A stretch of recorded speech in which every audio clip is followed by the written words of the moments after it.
తిరుమల స్వామివారి ఫ్రీ దర్శనానికి వెళ్ళి మ్యాక్సిమం 2 అవర్స్ లోపల మీరు దర్శనం చేసుకుని ఒక మంచి టిప్ అనేది ఈ వీడియోలో మీకు తెలియజేస్తాను. సో క్లియర్‌గా వినండి.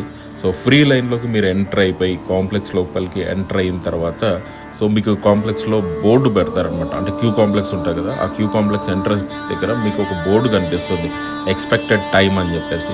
ఇప్పుడు ఎగ్జాంపుల్ మార్నింగ్ 10:00కి మీరు లోపలికెళ్లారనుకోండి. నైట్ 10:00కి దర్శనము అవ్వచ్చు అని చెప్పేసి బోర్డు పెడతారు. సో మీరు ఆ టైంలో ఏం చేస్తారంటే సో అక్కడ నుంచి మీరు బయటికెళ్ళిపోవచ్చు అనమాట. క్యూ కాంప్లెక్స్‌లో 12 అవర్స్ మీరు వెయిట్ చేయాల్సిన అవసరం లేదు. సో అక్కడ నుంచి మీరు బయటికెళ్ళొచ్చు. అక్కడ మీకు పాస్ ఇస్తారు. సో ఔట్ పాస్ ఇస్తారు. ఆ పాస్ తీసుకొని మీరు బయటికెళ్ళొచ్చు. ఇప్పుడు నైట్ 10:00కి దర్శనం కాబట్టి మీరు 10 తర్వాత 11కో, 12కో ఎప్పుడు వెళ్ళినా కూడా డైరెక్ట్‌గా మీకు దర్శనం లైన్‌లోకే పంపిస్తారనమాట. ఎలాంటి క్యూ లైన్‌లో మళ్ళీ కూర్చోబెట్టరు. సో దీన్ని రీ ఎంట్రీ ప్రాసెస్ అంటారు. సో చాలామందికి తెలీదు. సో మీ ఫ్రెండ్స్‌కి, ఫ్యామిలీస్‌కి షేర్ చేయండి. ఈ ప్రాసెస్ నేను